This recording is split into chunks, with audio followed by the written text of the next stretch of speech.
O seu podcast de criptomoedas está começando. Ouça agora o Bitcast.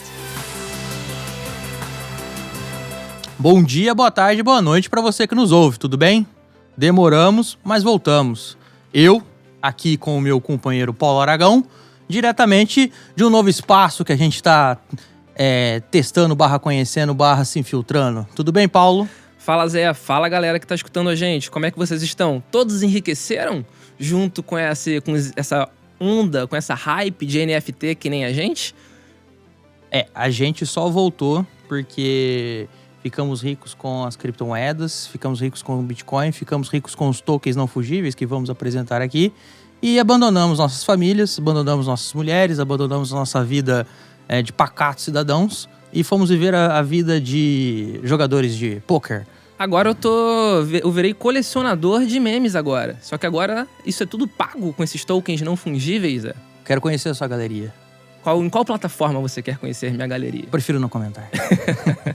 Mas é isso, galera. A gente voltamos com força total em 2021 e a ideia deste primeiro episódio de 2021 é falarmos um pouco sobre os NFTs, os tokens não fungíveis, e a gente fala daqui a pouco, logo depois da vinheta. Procurando rentabilizar suas criptomoedas? Acesse bitverso.com e conheça a plataforma de sinais da Universo Cripto. Com o plano de trade automatizado do Bitverso, a sua conta na Binance opera 24 horas por dia sem qualquer preocupação sua. Quer saber mais? Acesse já www.bitverso.com ou clique no link na descrição deste episódio. Já conhece o Bitcoin Sem Medo? Um curso focado em você que quer aprender mais sobre Bitcoin e criptomoedas de uma forma segura. Bitcoin Sem Medo é o curso oficial do Criptofácil. Veja mais detalhes em bitcoinsemmedo.com.br ou clique no link na descrição deste episódio. Paulo, meu caro, ultimamente, principalmente a mídia mainstream, conheceu os NFT, ou os tokens não fungíveis, e tá todo mundo maluco, né? Parece que o patrão ficou maluco, tem token vendido, tem obra de arte, na verdade, vamos corrigir isso daí, tem obra de arte sendo vendida por milhões de dólares, tem gente ganhando dinheiro, tem gente assustada, tem gente que não conhece cripto, olha pra isso e fala, meu Deus, como é que isso é? E a ideia do episódio de hoje é podermos explicar um pouquinho mais sobre como começou, como funciona, e dá pra ganhar dinheiro? Mais do que isso também, né, Zé? Eu acho que tem todo um debate por trás desses tokens não fungíveis, né, do NFT. Realmente, que nem você falou, não é algo que surgiu hoje, não é algo que surgiu em 2021, não é algo que surgiu em 2020, final, é algo bem mais antigo que isso.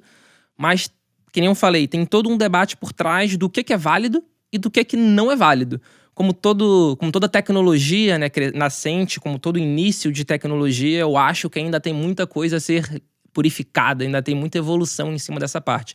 Só que, sem sombra de dúvida, é algo que a gente tem que debater, que vai auxiliar, sim, a cripto a cair no mainstream.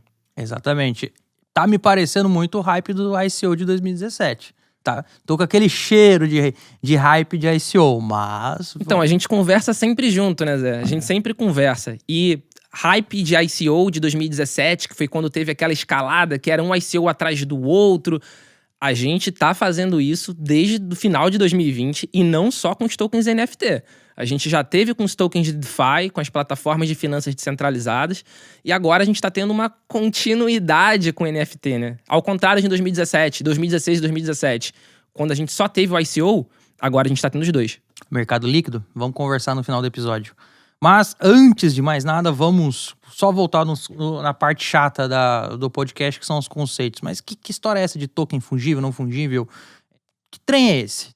Só para a gente todos ficarmos na mesma página, algo fungível é uma coisa que pode ser substituída por outra da mesma espécie, tá? Então, as criptomoedas em si, elas nasceram para ser fungíveis.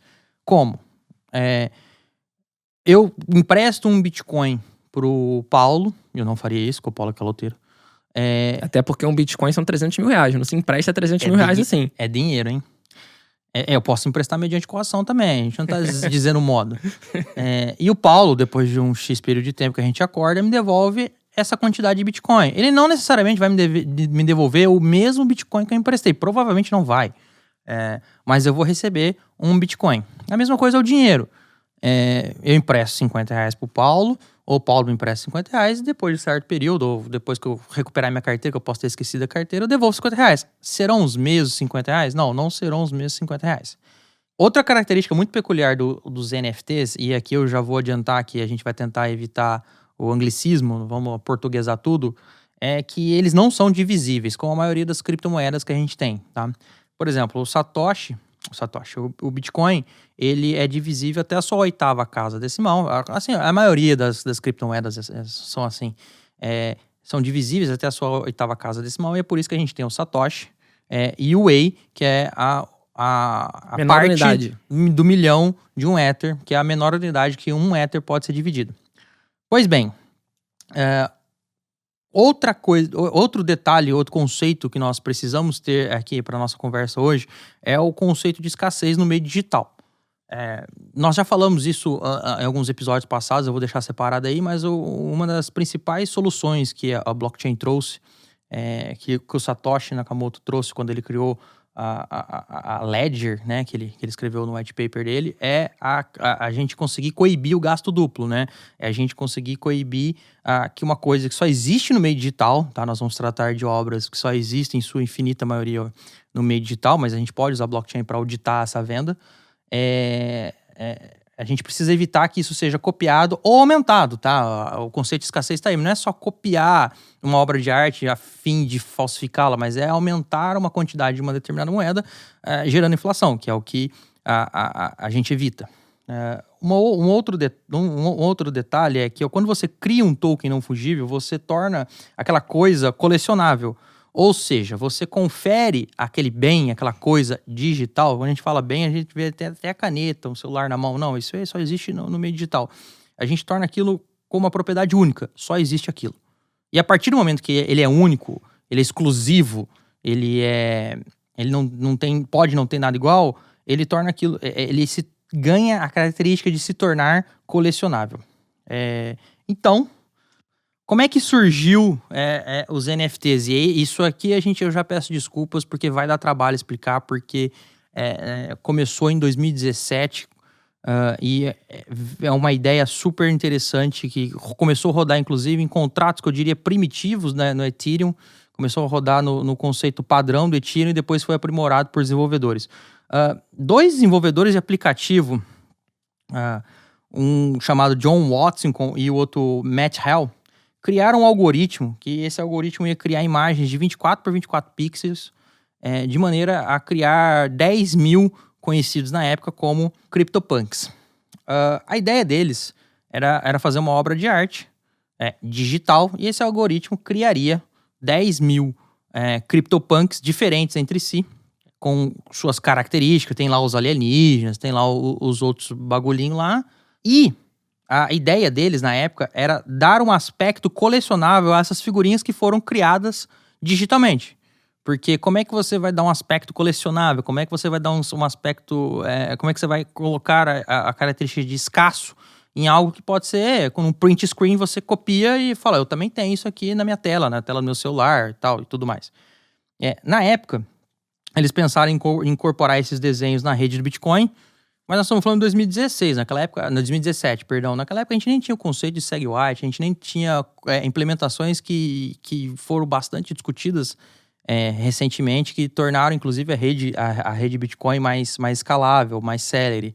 Imagina naquela época onde só era possível transacionar valor, você queira transacionar também um conceito de um ativo digital.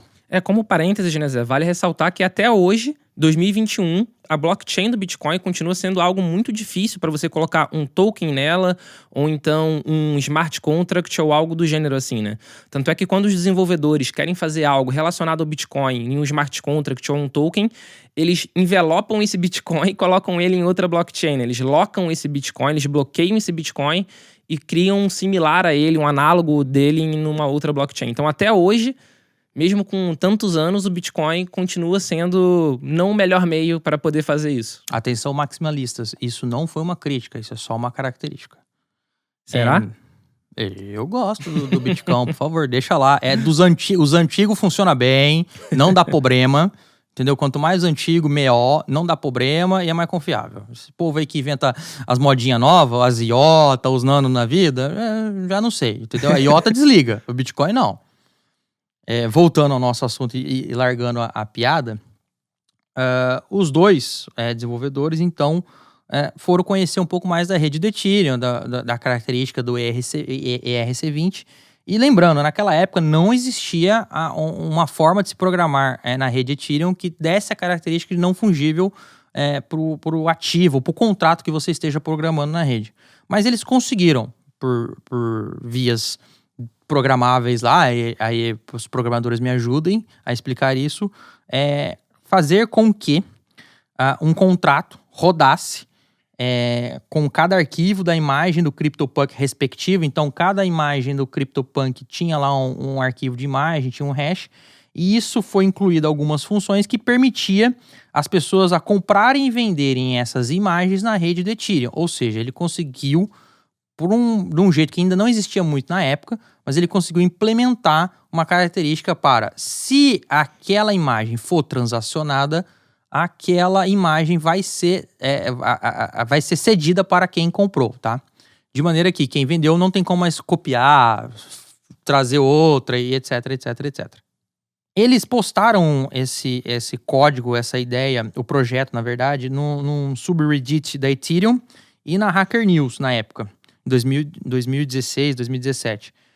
De acordo com os desenvolvedores, só umas 100 pessoas adquiriram, na verdade, reivindicaram, porque eles nem estavam vendendo na época, tá, gente? Você ia lá e reivindicava, eu quero a imagem X, e você levava a imagem X. Pois bem, mais pra frente, eu acho que foi em 2018, os dois, o Hall e o Hudson, foram destaque no site Mashable. E aí, nesse dia que eles foram destaque no site Mashable, que é um site de mídias sociais, de mídia nos Estados Unidos, naquele dia o jogo meio que virou. Só por eles terem sido destaques no site, 8.000 CryptoPunks foram reivindicados naquela época. Eles separaram 1.000 para eles, para ficarem na galeria / estoque deles. E esses outros 8.000 CryptoPunks foram reivindicados por usuário XPTO e foram transferidos, tá? Nessa época, no final de 2017, ainda não existia o protocolo que permitiu você criar coisas não fungíveis na rede Ethereum, que é o protocolo ERC721. Aí, como eu tô aqui e hoje eu tenho privilégio de estar ao lado dessa figura, a gente agora não grava mais em nossas residências, agora a gente tá chique no último, nós estamos gravando no estúdio. Agora eu jogo a bola pra você, Paulo. O que é ERC ou Ethereum Request for Commit? Na verdade, ele é um protocolo, né, que ele permite justamente esse desenvolvimento tanto de smart contracts quanto de tokens de uma forma muito fácil, né? A rede Ethereum, quando surgiu, ela já surgiu com a ideia de ser uma plataforma de computação descentralizada. Ao contrário do Bitcoin, que ele claramente surgiu para ser uma substituição de um meio de pagamento, o Ethereum não. Ele surgiu para ser uma plataforma de computação descentralizada, onde os desenvolvedores conseguissem colocar as suas aplicações rodando na blockchain dele. Esse era o conceito inicial. Só que, claro, nasceu de um jeito e vai tendo evolução. Graças a Deus. Por favor. Então, ele nasceu de um jeito onde a ideia era essa, mas os desenvolvimentos e as aplicações não eram tão fáceis. Tanto é que tem o ERC20, por exemplo, tem o ERC721, que nem você falou, que já é um outro protocolo com outras características. Eu acho que nem vale tanto a pena, hoje aqui, a gente entrar no mérito sobre o que cada um desses protocolos diferentes possibilitam ou não possibilitam. É super válido a gente comentar e frisar que é graças a essa evolução que a rede Ethereum apresentou e que a rede Ethereum apresenta sempre que possibilitou a criação dos NFTs. Tanto é que a gente vai começar a falar agora de alguns outros NFTs que deram início realmente ao surgimento dessa hype, que não foi algo recente, né? Inclusive, exatamente, na época, congestionou a rede do Ethereum. Exatamente. Só para complementar o que o Paulo falou, esse novo protocolo proposto por um grupo de devs em janeiro de 2018 visava, de acordo com o paper deles, implementar determinadas características para certos contratos que rodam na rede que pudessem ser usados por plataformas que oferecessem itens colecionáveis, chaves de acesso, bilhetes de loteria, assentos numerados e, por exemplo, partidas esportivas. Ou seja, você conseguiu transacionar coisas únicas na rede Ethereum. Mas aí, em 2017, naquela época a gente estava num hype dos ICOs e se você não se lembra ou se você não conhecia cripto nessa época, todos os ICOs, e nós vamos deixar aqui um episódio sobre ICO nos comentários do episódio, todos os ICOs rodaram na plataforma da Ethereum, na rede da Ethereum. E mesmo hoje em dia, 4 anos depois, grande parte dos tokens que são lançados continuam sendo lançados em cima da plataforma do Ethereum. Por mais que existam críticas, como por exemplo das altas taxas, etc, dos altos custos para a emissão dos contratos inteligentes na rede Ethereum, até hoje em dia, 2021, grande parte dos tokens continuam sendo emitidos em Ethereum, né? Só um parênteses. E nessa época, onde a rede estava na sua capacidade máxima de funcionamento e era contrato para lá, contrato para cá, e transferia ativo para lá, transferia ativo para cá, e lançava ICO, e dava scan, e dava golpe, e era um faroeste de verdade. Saudades, mas tudo bem. Um grupo de desenvolvedores lançaram um aplicativo descentralizado. Naquela época era muito comum, vamos lançar um aplicativo descentralizado. Aí tinha o Uber, Uber, né? Os dApps. Tinha o Uber descentralizado, tinha o Airbnb descentralizado, tinha banco descentralizado. Eu entrei nessa, botei lá sem doleta e perdi tudo. Mas tudo bem. Faz parte do aprendizado. Skin the game. Todo mundo no meio cripto já acreditou em algum projeto que não tinha a menor possibilidade de dar certo. Mas a gente teve a crença em algum momento. Aliás, se você... nunca perdi dinheiro com cripto. Se você conhecer uma pessoa, a pessoa fala assim, não, nunca perdi dinheiro com cripto. Essa pessoa está mentindo. Naturalmente. Não tem chance. Não existe essa chance. A gente fala isso com propriedade. Que a gente já perdeu. Enfim, nessa época, um grupo de desenvolvedores criaram um aplicativo centralizado chamado CryptoKitties. Os gatinhos. Quem não se lembra dos gatinhos fofinhos que rodavam na rede de Bitcoin? E o jogo era simples, não era nada demais. Era um Tamagotchi, era um bichinho virtual rodando na rede Ethereum. Você comprava lá um gatinho, podia comprar ou criar um gatinho, né? Você coletava lá as coisinhas que esse gatinho tinha que fazer e uns bagulho... e vendia esses gatinhos virtuais nas plataformas centralizadas de venda. Só que, contudo, essa atividade de pegar o gatinho, criar o gatinho, coletar as coisas do gatinho, limpar o gatinho e tal, eu lembro que era um Tamagotchi da vida. Entupiu a rede Ethereum, que de 15% a 20% do tráfego da rede estava concentrado só nesse aplicativo descentralizado. E aí, já entre as N vezes que a rede Ethereum foi colocada à prova, aí vem o pessoal, será que a rede Ethereum está preparada? Será que não sei o quê? E etc. E, enfim. O que a gente vê muito quando isso acontece é o quê? A rede do Ether acaba ficando congestionada porque aumenta a demanda por transação, aumenta a demanda de utilização. Porque ela é a blockchain que possibilita a smart contract mais utilizada. Só que quando a demanda aumenta muito, realmente a rede gargala. O Ethereum ainda está em desenvolvimento. E o que acontece nesse período? Começam a surgir os Ethereum Killers, a evolução do Ether, a blockchain que é muito superior à blockchain do Ethereum, que possibilita a mesma coisa e que vai fazer o Ether não valer nada no futuro. Então, Adoro. Não aconteceu só uma vez e hoje em dia está acontecendo de novo. Nessa época do CryptoKitty, quando o CryptoKitty surgiu, não quando ele surgiu, mas um ano depois, se eu não me engano, ele surgiu no final de 17. Em 18, eu fui para um evento nos Estados Unidos chamado Ethereal, que é uma convenção de Ethereum. Teve um leilão dos CryptoKitties lá.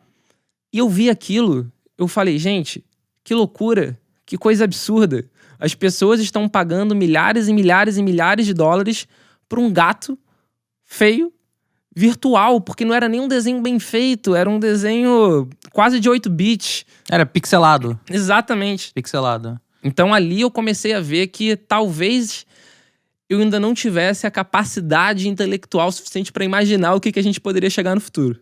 3 anos depois. Exato. Eu só queria dar uma dica. O Paulo tava no mesmo evento em maio de 2018 aí.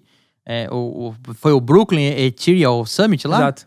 Nesse mesmo evento foi vendido também um CryptoPunk.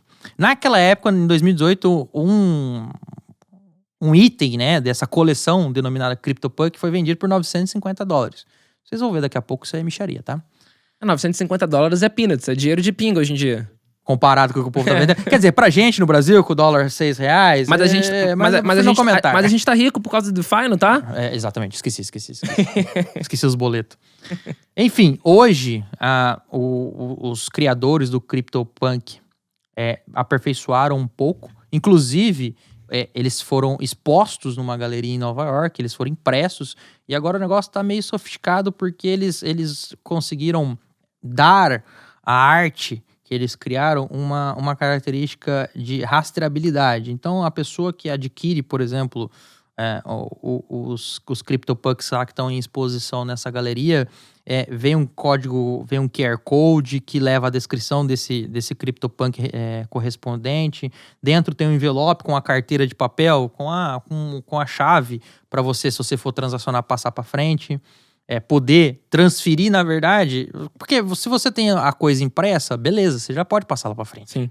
A mera tradição, como a gente fala no direito, já permite que você faça a transmissão desse bem imóvel. Mas a ideia é quem adquire quer ter a comprovação de que aquilo é dela e de mais ninguém.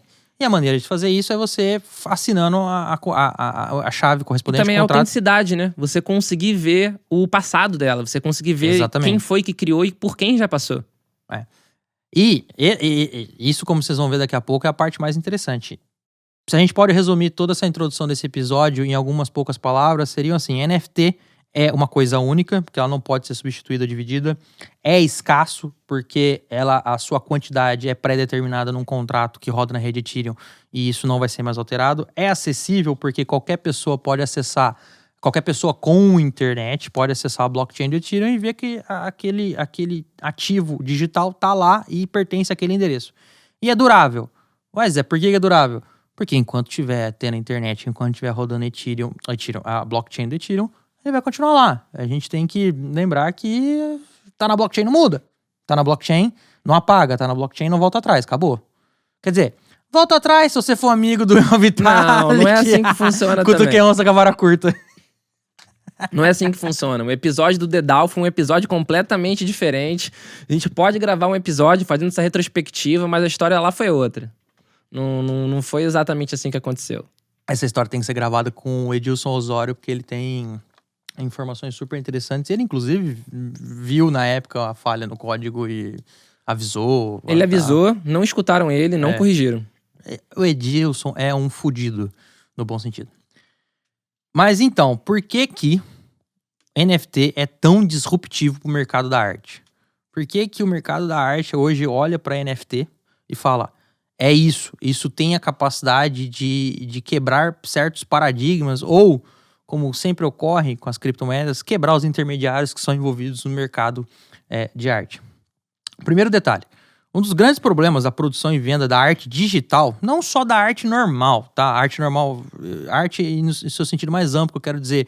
E quando eu falo normal, é desde um quadro até uma obra plástica, qualquer coisa, mas a arte digital principalmente, música, uma pintura digital, um desenho que foi criado de maneira digital. O maior problema disso é a facilidade com que você pode duplicar ou piratear, tá? Inclusive aqueles que produzem arte digital sofrem com isso amargamente quando vão expor as suas obras, ou, por exemplo, vão expor suas fotos. Um fotógrafo vai expor suas fotos para vender, para licenciar, tem que meter na arca d'água para cima e para baixo, porque é um print screen, peguei e vou usar, e a gente sabe como é que na internet é. Ninguém dá o devido crédito para quem tem que dar, e a vida segue. Então, depois que também essa arte ou essa obra de arte é copiada e vendida ou repassada, a gente tem um problema também de valor, porque não existe escassez e aquele bem, aquela coisa, deixa de ter o seu valor por causa atrelado à sua exclusividade. Um outro ponto que você consegue utilizar o blockchain e o NFT é que você, como o Paulo já disse, é que você consegue comprovar a titularidade daquele exemplar da obra ou da obra em si, porque a obra pode ser, como alguns artistas fazem, eles fazem um número restrito. Um fotógrafo, por exemplo, quando vai vender sua foto, ele pode optar por fazer X impressões. É a impressão do 1 ao 10, vai ter do 1 ao 10, acabou, não vai ter mais. E o dono do exemplar número 2 é o Paulo Aragão. E o dono do exemplar número 3 é o Zé. Ou eu fiz só uma obra, um quadro, eu fiz só um desenho digital e o único dono dessa obra é o Paulo. Ponto. Acabou. Você consegue comprovar a titularidade de maneira simples e acessível. Outra questão é que você consegue aferir em questões de segundos, não dependendo de auditoria, não dependendo de terceiros, a proveniência daquela obra. De onde ela veio, a mão de quem ela passou. Por exemplo, também existe um detalhe no mundo das obras de arte. Existe uma questão de que algumas pessoas se utilizam da compra e venda de obra de arte para lavar dinheiro. Você não tem como, às vezes, saber quem era o antigo proprietário. Às vezes até a galeria, por questões dela, ou o serviço que a galeria vende, não revela quem era o antigo dono. Você não sigilo sabe. Privacidade, né? E você não sabe, você tá comprando, por exemplo, de um político que tava se aproveitando ali pra, lavar um dinheirinho. Quando tá na blockchain, você consegue aferir quem era o endereço antigo que era proprietário daquela obra. Você consegue, inclusive, até a origem dela. Ela passou pra mão do fulano, passou na mão do ciclano, passou na mão do beltrano. E por uma questão simples, alguém tem um registro desses endereços. Eu não estou dizendo dos endereços dos CryptoKitties que eram negociados a $2, a $10. Isso ninguém tem registro, mas vocês hão de concordar que uma obra que é vendida por milhões, isso fica muito bem registrado. Fica registrado na blockchain, mas não necessariamente se sabe quem era a pessoa por trás daquele endereço. Exatamente, mas esse é meu ponto. Quando você vende por milhões, essa transação milionária, uma hora isso pode aparecer. Poder, com certeza. Entendeu? E outra questão que é mais fantástica ainda e quebra intermediários aí. A questão da remuneração. Você pode construir um contrato onde a cada transação, o artista que concebeu aquela obra, concebeu aquela arte, ele pode ficar com uma porcentagem daquela transação. E isso vai ocorrer de maneira automática, de maneira sem depender de ninguém para validar, nem nada. Então, por exemplo, o fotógrafo que fez a foto fantástica do pôr do sol no Rio de Janeiro, com o sol batendo no Vidigal, e é realmente uma imagem fantástica, optou por fazer alguns exemplares, pouquíssimos, revendê-los, e se o dono a pessoa que tem a posse daquela foto, revendê-la, optar por transferi-la no mercado secundário, ele pode deixar lá marcado que uma porcentagem X fica para ele. E pronto, a hora que rodar o contrato é automático. Essa que é a beleza da blockchain, né? Tudo é via smart contract. Você deixa de confiar no ser humano, digamos assim, e passa a confiar em código. É mais do que você não precisar conferir. Não tem chance de alguém vender e não falar para você. Tudo acontece realmente automaticamente e via blockchain. Então, você sempre vai ter plena visualização disso e tudo vai acontecer sempre de forma automática. Aí é uma vantagem da blockchain não só para NFT, como para tudo, né? Mas é o que você comentou. O quanto isso pode agregar para um artista, para um produtor de conteúdo, é enorme. Exatamente. E não só para o produtor de conteúdo, mas para a galeria, para o estúdio ou para o fonograma. Porque é o seguinte, você pode também colocar lá que a galeria que fez a primeira exposição do artista, tá? Que revelou esse artista, queira também, se julga, olha, eu vou querer 10%. Um royalty. Que obra é difícil ter royalty. Sim, é como se fosse. Mas sei lá, é da transação seguinte ou das 5 primeiras transações seguintes eu vou querer 10%, depois cai, enfim. E o fantástico que tá no código, é aferível, você sabe, não existem surpresas, não existe taxa surpresa, não existe FII escondido, nem nada. É ali, a regra do jogo é essa. Você concorda? Concordo. Então transaciona. Partindo para as aplicações, meu caro amigo Paulo Aragão, e não posso utilizar outra aplicação agora a não ser para direito autoral, porque isso é disruptivo, isso é um marco no mercado de direito autoral. Se um artista, por exemplo, pode transferir os direitos de auferir os royalties de determinada obra, determinada música, determinado vídeo, determinado filme, para um contrato, um NFT, e fazer um funding. E nesse exemplo, inclusive, eu acho que isso tá mais para um ICO, eu vou explicar por quê. Mas também é permitido e foi pensado para isso. De que maneira?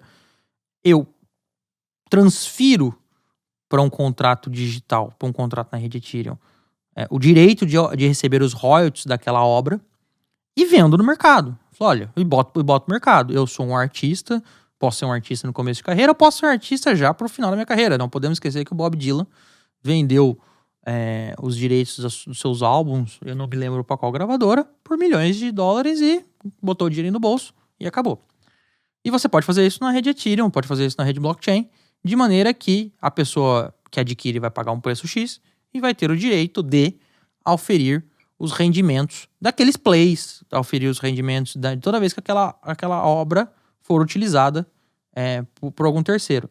Eu encaro isso muito perto de um ICO, porque a gente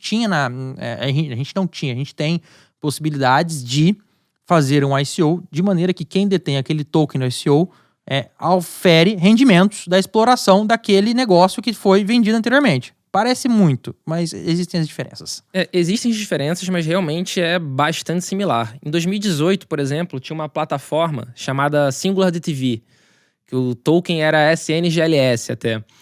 E o que ela possibilitava? Ela possibilitava que o artista, por exemplo, fizesse um levantamento de verba, como se fosse um crowdfunding, justamente na rede Ethereum. Era justamente isso que você falou. Então, por exemplo, o Grammatic, que é um rapper, o que ele fez? Ele transferiu os direitos de um álbum em específico para um contrato, para um smart contract, e ele levantou a verba que era necessário para gravar aquele álbum via... Não era chamado de ICO, mas era uma ICO, porque ele fracionava aquele direito que estava em um smart contract em diversos tokens. Então, realmente, ele tem um funcionamento muito similar a uma ICO. Você pode, por exemplo, também fazer o fund de uma turnê. Você decide antecipar os recebíveis dessa turnê por motivos XPTO. Você coloca nesse contrato que a pessoa que adquirir esse contrato vai ter os direitos de receber X% da bilhetagem. Você bota um equity ali em cima, né? Vai receber uma proporção de cada ticket de ingresso vendido. As ideias são totalmente possíveis. Pensou? É factível. E você pode também vender o master do CD, que é aquele fonograma, de maneira que a pessoa que adquire aquele fonograma pode, a cada vez que aquele CD, aquela música for reproduzida, ele recebe os royalties oriundos daquele master. Novamente, você tem um contrato que você não consegue mais copiar, você não consegue mais duplicar nem nada. Você consegue vender para uma pessoa, falar, você é dona disso, muito obrigado, passar bem, você pode começar a oferir os rendimentos. E para mais, aí a gente começa a entrar no mundo das ideias malucas, que é o que a gente vai comentar que tá surgindo aqui. Inclusive... Sobre essas ideias, sobre essas aplicações, NFT, que nem você falou logo no início, é algo insubstituível. Um token único, que você não consegue duplicar. Isso é muito para item colecionável, realmente. Para você conseguir entender isso, se você não for um colecionador, se você não gostar de colecionismo, fica um pouco mais difícil para entender, na minha opinião. Eu, por exemplo, eu coleciono. Eu sou colecionador de blusas do Vasco. Verdade. Eu tenho cerca de 60 blusas de coleção, fora as minhas de uso pessoal, Zé. Aquele joga bola. Exatamente. São 60 de coleção, fora os outros itens, como credencial, como medalha de torneio, como faixa. Então, cada item daquele, por exemplo, é único, foi usado numa partida, foi dado em um determinado torneio. Então, eu vejo valor em itens únicos, eu vejo valor em itens exclusivos. Então, eu vejo utilidade no NFT, mas eu também vejo muita coisa que eu não tem razão de existir, que é o ponto que você vai falar agora. Porque no meio dessa profusão de ideias, dessa efervescência de ideias interessantes, chegou o nosso querido, conhecido, safadinho, Elon Musk, e falou, vou ganhar um dinheirinho também. Vou me aproveitar do hype e vou fazer um dinheirinho. Como se ele não fosse pobre, mas tudo bem. O Elon Musk é foda. O Elon Musk resolveu criar um NFT para uma música que ele tá leiloando e, salvo engano, ele também fez um NFT para uma obra de arte, correto? Obra de arte. É, obra de arte. Entre aspas. Entre aspas. O Paulo fez aspas aqui. Fiz aspas, efeito de aspas. É, efeito de aspas. Porque, né? Mas enfim. E ele ganhou mais uma vez dinheiro no hype. Ele é fogo. Mas eu te pergunto, Zé, só o Elon Musk fez isso? Não. De inventar coisa? Até onde eu sei, não. O do Twitter. Vamos trazer para o palco um debate que eu e o Paulo estávamos tendo aqui no background. O Jack lá do Twitter, é que eu não vejo nele uma figura do especulador. O meu ponto é esse. Eu não vejo nele a figura do especulador. Não que o especulador seja ruim, que o especulador traz liquidez pro mercado, verdade seja dita. Mas eu olho pro Jack e falo, um cara que sempre apoiou, sempre foi entusiasta de criptomoedas, sempre foi entusiasta de Bitcoin. E ele aproveitou o hype também e ganhou uns milhãozinhos. Por quanto foi leiloado o primeiro tweet dele? 2 alguma coisa, milhão de doleta? O que se faz com o primeiro tweet dele? Você pode pagar. Aliás, se alguém do governo federal, governo brasileiro, /judiciário, resolver mandar apagar, talvez seja pagado. E aí, o que você faz com isso? E o que isso provê pra você? Nada. Exatamente isso. O NFT tem muita coisa legal no aspecto de colecionismo. Por exemplo, um item único. Vamos supor uma foto, sei lá, da Lady Gaga. Só tem aquela foto. Aquela é a foto original. Isso vale como se fosse uma obra de arte. Um fã da Lady Gaga, quanto pagaria por uma foto exclusiva dela que ela falaria, olha, essa foto eu que tirei, a minha, blá, blá, blá, blá, blá. Tem um valor agregado, tem um valor intrínseco. Mas o quanto vale um meme? Tem gente botando meme e conseguindo leiloar por 5, 6 mil dólares.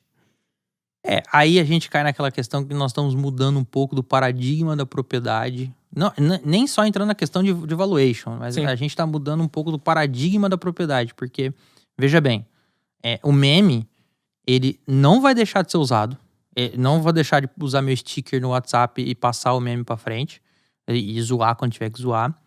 Mas a pessoa sabe disso. Sim. A pessoa sabe que aquilo ali é facilmente copiável, o meme é facilmente circulável. Que aquilo, no final das contas, acaba não representando nada. Mas ele quer ter o sentimento, mas eu tenho a posse do meme original, do criador do meme. Porque é isso que a ideia é vender isso. Ó, eu tenho a posse, e é só a posse, tá? Daquele bem digital, ponto. E ele vai continuar circulando, ele vai continuar fazendo tudo e vai continuar acontecendo. Isso é um pouco de quebra de paradigma, porque as pessoas estão sujeitando a isso. As pessoas estão sujeitando a... Eu tenho a posse daquele determinado bem, mas eu aceito que ele seja reproduzido. Por exemplo, um vídeo, ele vai ser reproduzido. Vai ser reproduzido no YouTube, vai ser reproduzido na televisão, vai ser reproduzido whatever. Eu não vou ganhar nada com isso. Posso não ganhar nada com isso, na verdade, mas eu vou aceitar que ele é meu. É meio complicado isso. Isso do vídeo que você tava falando, tem uma plataforma específica disso, que é aquele da NBA. Tem uma plataforma específica que vende lances da NBA. Então são lances famosos, como, por exemplo, grandes jogadas, enterradas e tudo mais, que já levantou, entre 2020 e 2021, mais de $1 bilhão. E pra quê? Para justamente esse sentimento de posse. Então, enquanto a gente tem esse tipo de coisa, que eu sinceramente não acho, mesmo sendo colecionador, eu não acho tão aprazível assim, existem soluções e existem casos de uso que eu vejo muito sentido. Tem uma plataforma, por exemplo, chamada Terra Virtua, que o token é TVK. Ela, inclusive, tem parceria com os estúdios da Paramount. Então, você pode comprar itens colecionáveis do Top Gun. Ela tem parceria também com um estúdio que eu não lembro se é o mesmo, que fez o Perdidos no Espaço. Então, você pode comprar o monstrinho do Perdidos no Espaço em 3D e você consegue comprar esses colecionáveis, montar a sua galeria e você vender, inclusive, ticket para as pessoas entrarem na sua galeria para poder ver. A galeria virtual, tá, gente? A galeria virtual, exatamente. Tudo Terra Virtua, né? Tudo virtual. Pronto, mindfuck, é tudo virtual. Tudo virtual. A sua galeria virtual, é o seu museu virtual. Exatamente. Então, isso eu acho super interessante, eu vejo super aplicação. Porque você tá criando realmente itens exclusivos, itens colecionáveis e que ninguém mais tem. Quando eu compro uma medalha, por exemplo, de um título X do Vasco, eu sei que tem um número muito limitado de pessoas que tem essa medalha. Não é qualquer um que vai dar um Ctrl+C, Ctrl+V nessa medalha e vai poder utilizar. Então, eu, por exemplo, poderia montar um museu e vender ingresso? Poderia. Então, para mim, o NFT, ele tem muito disso. Ele tem muito a criação de galerias e de stands virtuais. Eu acho que a gente ainda tá num processo de hype excessiva. Que eu acho que toda a parte cripto teve até hoje, né? Teve um início que foi super hype, até o mercado realmente conseguir se amadurecer e ver o que presta e o que não presta. Eu tenho um comentário. Começa pouquinho, começa assim, tive essa ideia, e aí sabe-se lá Deus por quê, alguém resolve vender aquilo e entra nesse hype do que o mercado mundial tá líquido, o mercado mundial tá sobrando dinheiro, porque eles estão injetando dinheiro no mercado mundial. A gente tá passando por uma crise razoável, uma crise econômica razoável por causa do coronavírus, e a solução que os governos tiveram, critique-se ou não vamos entrar nesse mérito, não me julgo, inclusive, competente para entrar nesse mérito, é injetar dinheiro. E a hora que injetaram dinheiro, o mercado começou a ficar muito líquido e começaram a surgir essas doideiras. De vez em quando, é um tweet que foi vendido por 2,5 milhões de dólares e que, tô te vendendo a posse desse tweet, mas ele vai continuar sendo exibido para todo mundo. É o primeiro tweet do dono do Twitter. Todo mundo acessa aquilo lá.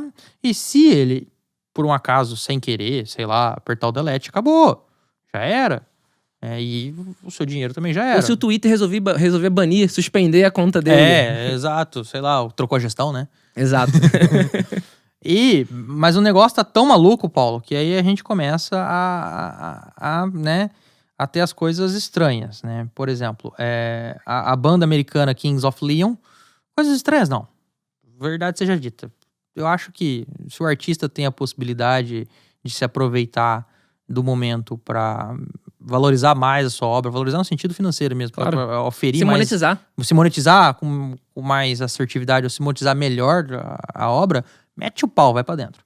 Aí a banda americana Kings of Leon, eles lançaram uma versão VIP do novo álbum deles, que é When I See Yourself, que inclui, além das músicas, né, além desse álbum VIP, entradas vitalícias em shows e algumas artes exclusivas. Enfim, eles arrecadaram 2 milhões de dólares. Justo? Isso eu acho justíssimo, eu acho demais. Justamente porque eles criaram algo exclusivo. Eles criaram... público deles. Quê? Pro público deles. Pro público Exato. deles. Eles criaram algo que faz sentido. Aí, nós também tivemos... e esse foi o que gerou o mindfuck, inclusive na mídia mainstream, que é a hora que foram ver, pera aí, essa transação é a terceira maior transação de um artista vivo. Existe um artista que chama Beeple, não é People, tá? É Beeple. E ele, não lembro agora se foi nos idos de 2007, 2012, mas faz tempo pra dedéu, criou uma obra que chama Os Primeiros 5 Dias, que ele e a família dele ficaram criando uma obra onde eles colocavam fotos desses 5.000 dias. Essa obra é uma obra digital, tá? Não é uma obra que foi feita num quadro, né? Não num quadro, mas num painel que ele foi tirando foto com aquela câmera que sai a foto na hora e vai colando lá. Polaroid. A famosa Polaroid. Ele foi criando digitalmente e esse arquivo final digital foi feito um NFT disso, e a galeria, e é uma galeria famosa, emitiu esse NFT e botou para leilão. E a obra foi vendida por 69 milhões de dólares. Isso é a terceira venda mais cara até hoje de um artista vivo, tá? E aí, a hora que isso chegou na mídia, fala, peraí, teve um artista, uma pessoa que vive disso, uma pessoa que, né, vive para criar, vive da arte, da sua arte, vive para compreender, na verdade, para exprimir num papel, numa música, etc., a sua visão do mundo, né, a sua visão da realidade. Pegou e vendeu isso por 69 milhões de dólares. Aí a mídia mainstream caiu em cima assim, né? Meu Deus, o que é isso? Na verdade, ele chamou atenção. Chamou atenção da mídia tradicional. E aí, e às vezes, um sentimento que começou a acontecer...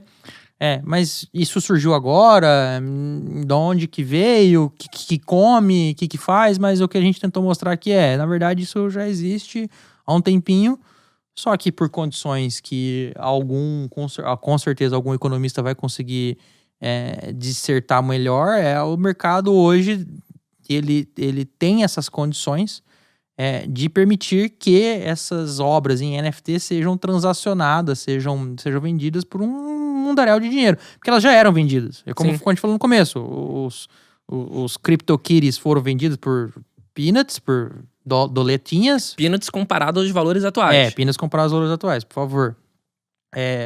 Em 2018, quando o Paulo estava lá, venderam um CryptoPunk por $950, que quem olhasse na época fala, já é muito dinheiro.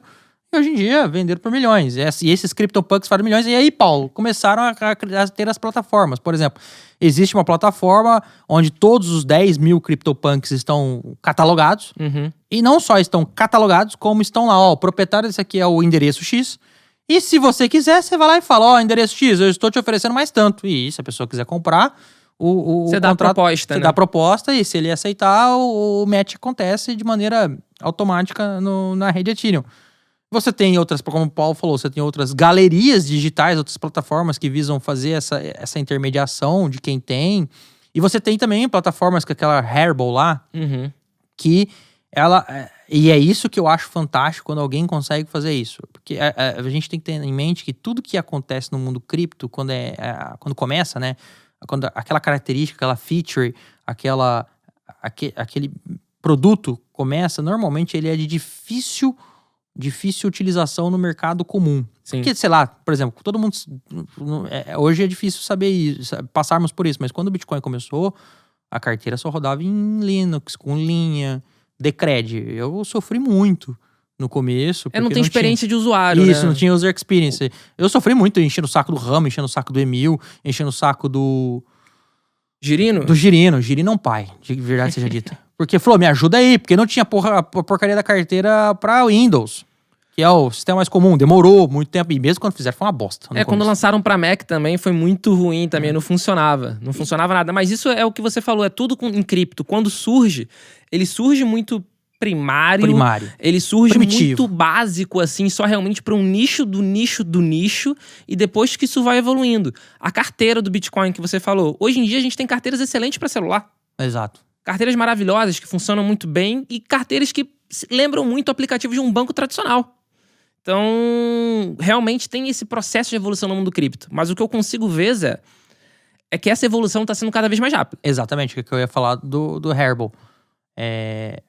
Já fizeram uma plataforma de maneira a que você consiga pegar a sua obra digital, colocar lá na plataforma, tokenizá-la, criaram um NFT, já criaram a plataforma para fazer tudo isso de uma maneira aparentemente simples, não testei, mas a descrição que eu li no Criptofácil é que o negócio estava fácil.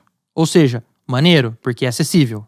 Se você leu no Criptofácil, então você tem uma ótima fonte de conhecimento. Esse é o primeiro ponto. Jabá! Mas o ponto que eu ia falar isso também não é algo novo. Porque quando a Singular foi lançada, eles lançaram uma plataforma chamada Tokit.io, que é o Tokit.io. E essa plataforma era justamente para você conseguir criar o seu smart contract, o seu token, de forma muito simples. Então, já é uma evolução que realmente começou na época ali do CryptoKitty. Não foi algo que começou agora.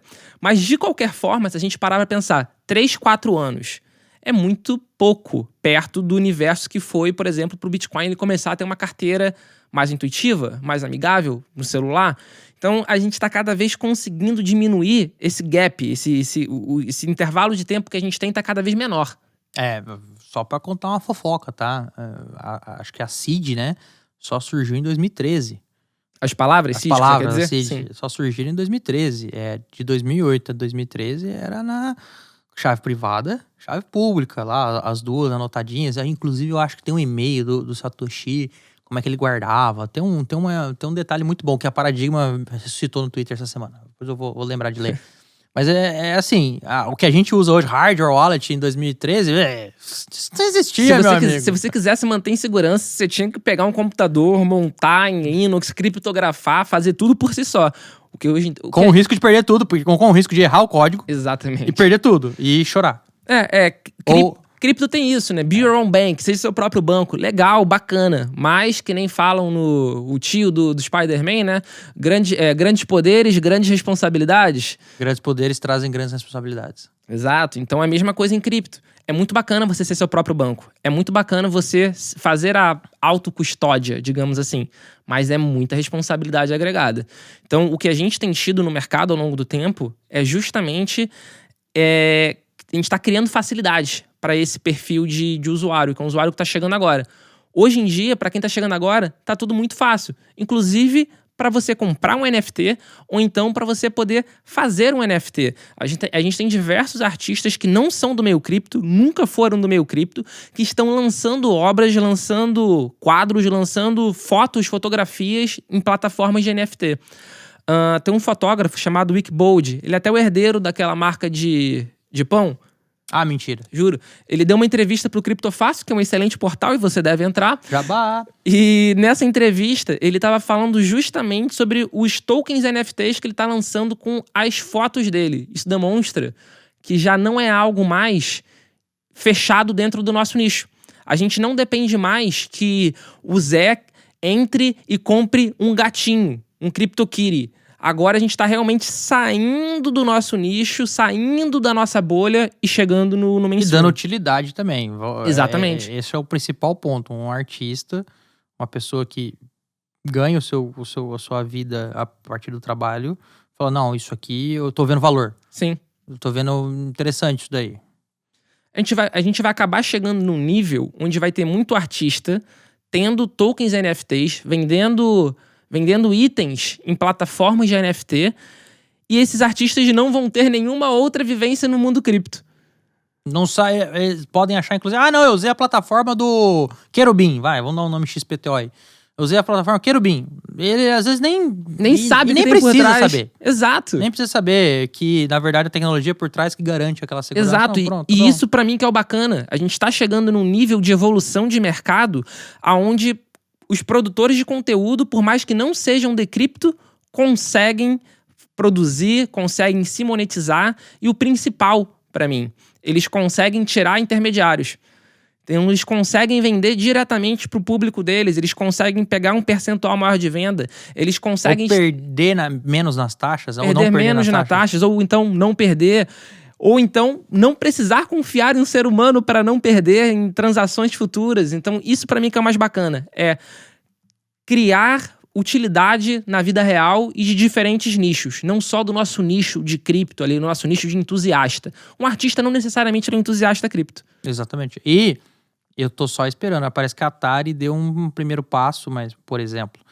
E isso... inclusive vai sair um episódio, ou já saiu, ou vai sair um episódio feito pelo Gwyn sobre um jogo que roda na rede do Litecoin, que é parecido com isso, mas pensem o seguinte. As plataformas de jogos, inclusive, elas dão umas limitadas de como que as pessoas podem transacionar os itens colecionáveis do jogo. Sim. São poucas as plataformas, por exemplo. Eu não sou um jogador assíduo, eu só jogo jogo de matar, CS, Call of Duty, Battlefield... Ou jogo joguinho de construir, SimCity, etc.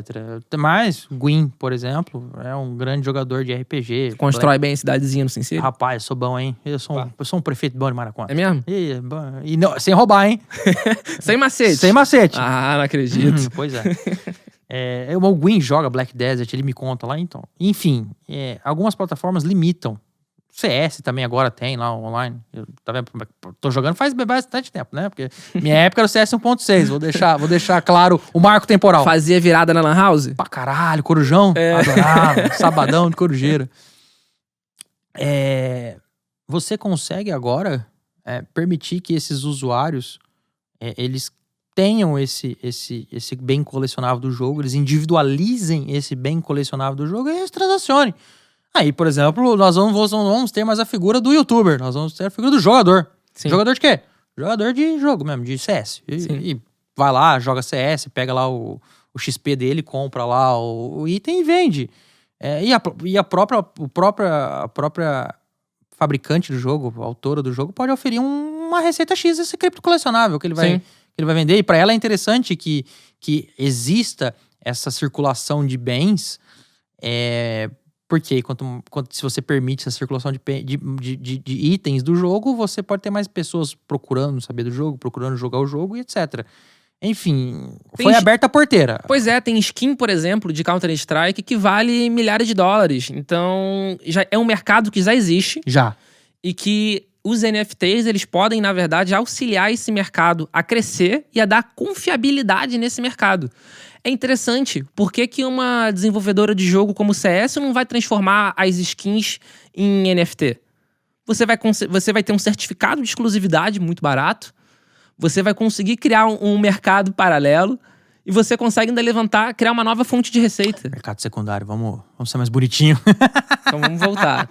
Não, pode deixar, é só piada. Né?